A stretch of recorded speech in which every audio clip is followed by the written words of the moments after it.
If you've ever said my picks were right, but I still lost money, this video is for you.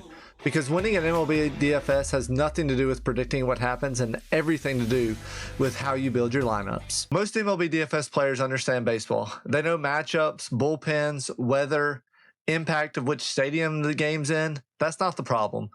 The problem is they're playing DFS like season-long fantasy. Today, I want to show you the system profitable players use, not picks, not locks, but a repeatable process that works over an entire MLB season. This is the same framework that I've used every single slate to have won over $100,000 playing MLB on DraftKings. Before we talk about stacking or projections, we need to talk about contests. There's really three main contests that I think we need to talk about here today. That would be large field GPPs, single entry GPPs, and cash games. The large entry GPPs are going to be your 10,000 plus entry contest, usually 150 max, especially at the lower dollars. And these are the ones that are going to have the massive payouts. Think your 100K, 200K payouts to first place. These are going to be the big contest. So really knowing which contest you're in should impact how you build your lineup. In these large contests, it's going to pay to be different. Everyone knows the Dodgers are going to score in cores. And yes, that may be the most likely outcome, but how can you maximize your lineup when that doesn't happen? That's really going to influence the lineup that you build. Now look at this lineup, for example. If I remember right on this lineup, it was a 3-game slate, and the highest owned pitcher was Yu Darvish from the Padres against the Diamondbacks. Well, I decided I was going to fade Yu Darvish and stack up the Diamondbacks, who ended up scoring 12 runs on this slate. So because of that, I took the next two best pitchers, Logan Webb and Shohei Ohtani. Great pitchers in their own right. And look what happens in this lineup when that chalk pitcher fails. I maximized the positive leverage that I found on the Diamondbacks on this slate and put it to great use for a 50K and a 20K finish in 2 different contests.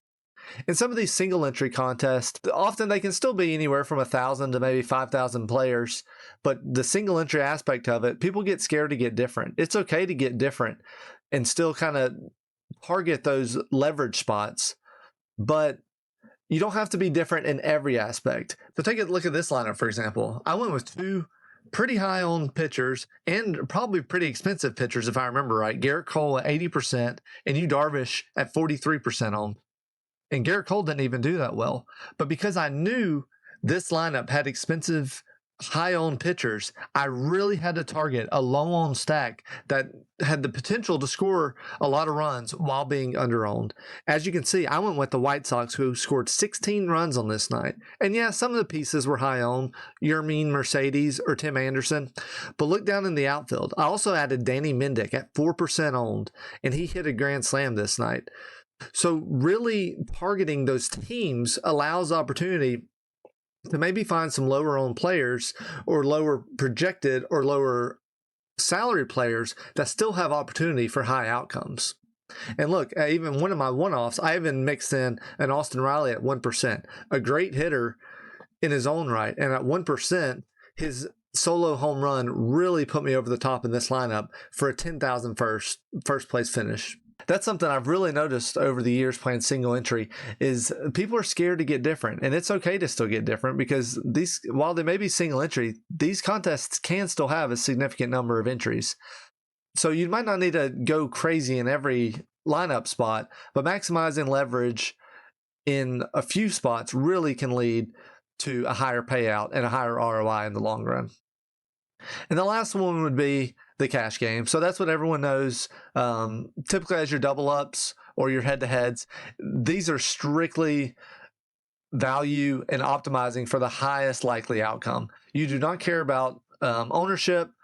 Ownership is not a factor. If anything, you want to maximize ownership. So it's a totally different lineup construction than the GPPs. So knowing which contest you're in prior to building your lineup has a huge impact on who you're going to put in there. And honestly, the easiest way to become profitable is stop entering contests you can't beat. I have really dialed back my cash game entries over the last few years because those games have become significantly harder and I was showing greater success in GPPs.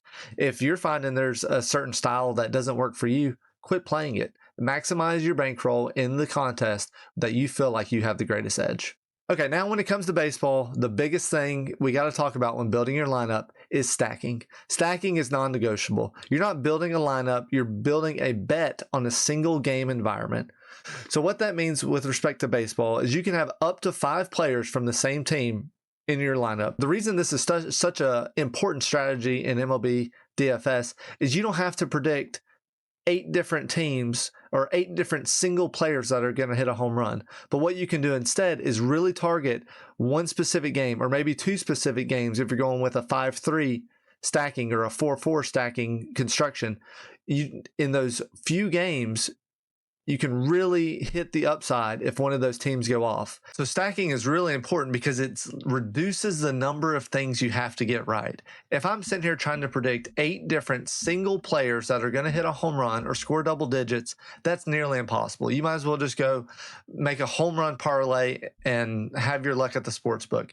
But the way you construct your lineup, you can really target 1 or 2 specific teams, and if they go off, capitalize on that outcome and that correlation between the players, and which really jumps you up the leaderboard.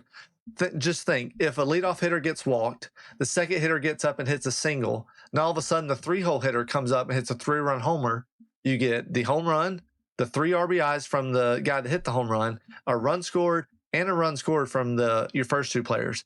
These are the keys to MLB DFS to really maximize that outcome. Now all of a sudden you get more at bats because the lineup will turn over. Honestly, you're going to get the starting pitcher out quicker, so you'll probably get into some bad bullpens, which could just lead to more scoring. So this is super important when constructing your MLB lineups. Okay, some of the key concepts that profitable players actually optimize in their lineup, it's not just highest projected points. There's so many great projection systems out there. Anyone can build a lineup that projects well. Now, the first thing is expected value. So this is ceiling relative to the cost and ownership for a specific player or specific team or stack in your lineup. Some of my tools over at PresidentLeach.com really hit this hard. I really want to maximize, is this team or is this stack or is this player in optimal lineups as much as their ownership. So let's just say, for example, that I have Shohei Ohtani at 30% optimal tonight as the starting pitcher. Well, if he's owned at 10%, that is a massive spot to get on Shohei Ohtani, where we can gain some positive leverage because his optimal percentage is greater than his ownership percentage. But on the flip side, let's say Garrett Crochet is 25% optimal and 40% owned. There's no reason to play him. Yes, he's more likely to be optimal than some other pitchers on the slate, but is he going to be owned more than his optimal rate? That is a key piece of information to use when building your lineups. And that's something I really focus on within my tools and within my data that has helped me become profitable over the years. And with that too comes roster construction. Maybe 2 expensive pitchers are projected really high that night, and their ownership reflects that. Well, that also is going to mean that cheaper stacks are going to be owned, and let's say the Dodgers and Coors or something similar is going completely unowned. Well, a way you could find it is finding pitchers that are positive leverage but cheaper, and this will allow you to fit some of those maybe higher optimal stacks that are going under the radar. So everything kind of fits together with your 2 starting pitchers, your stacks, and then ultimately your one-offs. And the biggest thing too is you have to play multiple slates, multiple nights. This process over time will prove to be valuable and produce positive ROI. But if you're just picking one day a week and hope you hit the jackpot, that's just not a way to win. There's been plenty of times where only a couple slates have paid for my entire season because I hit those high upside lineups or high upside payouts when I least expected it. If you're only optimizing projections, you're competing with thousands of people doing the same thing. You need to take these strategies and apply them to build your lineups in an optimal, positive expected value way. One of the biggest challenges, though, when trying to implement these new strategies is when and how much leverage to really inject into your lineup. So leverage isn't about being different everywhere. It's about being different where it matters. So like I mentioned earlier, you don't have to go off the wall and fade the top players at every single position. but doing it in a smart way can really maximize the expected value of your lineup. Look at this lineup, for example. If I remember right, I think this was like a 3-game slate. So some of the pitcher ownership was crazy high. I actually just took the 2 best pitchers. Spencer Strider against the A's. Yeah, he's 89%. My optimal rate probably had him higher than that even. So I still thought he was a great play at 89%. And Luis Castillo, 50% on against the White Sox, who actually scored 9 runs that day, but still put out a fair score with 19 fantasy points. The real difference maker here was my stack. Look at the Tigers on my team. They are extremely low owned across the board, all with single-digit ownership. So because I took the 2 highest owned pitchers, I had to go off the board with my stack. And that led me to one of the highest leverage, low off the board stacks on the day, which was the Detroit Tigers. So when those 2 pitchers, when the 2 chalk pitchers performed as expected, the difference in the contest really came down to who maximized their stack and got different from the field. And that's exactly what happened here with my Tigers. So pitcher ownership is one of the main places that can get inflated, especially on smaller slates. Pitching is one of the most predictable things, certainly relative to hitters. We have 100 events for a single pitcher, so we have a pretty good idea how his game's going to go relatively speaking. Whereas a hitter, they have about 4, maybe 5 chances to reach their true outcome or true projection for that game. So they can just swing so much more. So sometimes it's okay to take a pitcher that's high owned, but just know by doing that, it's going to impact the rest of your lineup, and you need to find a way to get different and a way to maximize leverage elsewhere. So if you've been around DFS at all the last few years, you know the biggest thing right now is sims. A lot of players think if you're not using sims, you can't win. And sims are incredibly powerful tools, but they don't create edge by themselves. My greatest success in MLB DFS has come from this system and not from the sims. The sims are a powerful tool at increasing efficiency and increasing volume if you were to multi-enter or really kind of apply these concepts at a more broad and general level. But that doesn't solve everything. There's still amazing amount of potential by applying these concepts at an individual lineup level or by hand, as long as you're in the right mindset and applying these concepts of expected value and leverage and optimal rate to your lineup. So really your strategy of your system with regards to MLB DFS creates your edge. Whatever tools you're using, just enhance that. But a lot of it still comes back to the user to maximize those tools to get the most out of their lineups. And when I say system, I don't mean autopilot lineups, just spit out 150 and plug them in and right off into the sunset. I mean a real DFS system that narrows your decisions, enforces strategy, and just removes emotion. So the system that I've used to become profitable in MLB DFS is really, like I mentioned, you have to choose that contest first. And from there, identify a viable pitching pool, maybe a couple at the high end, a couple at the middle end, and then a couple low end if I need a cheap pitcher that I'm willing to play. And then I really like to target that 5-man stack that I want to include in my lineup, factoring in cost of some of those players and the positions available if I choose to go to that stack. Here's another example of really maximizing leverage in my hitters because I took 2 great pitchers. As you can see, Kevin Gausman and Max Scherzer are great pitchers, and their ownership really showed that on this night with 39% and 27% ownership. So I really had to get different at my hitters. But the A's were under-owned in cores. I'll take anyone in cores, even if it's the Oakland A's at the time. So yeah, I had some fair ownership, but I actually thought they were still under-owned. Even Brett Rooker at 17% or Ramon Laureano at 14%. You can say I tried to mix in JJ Bleday at 1%, even though he got a 0.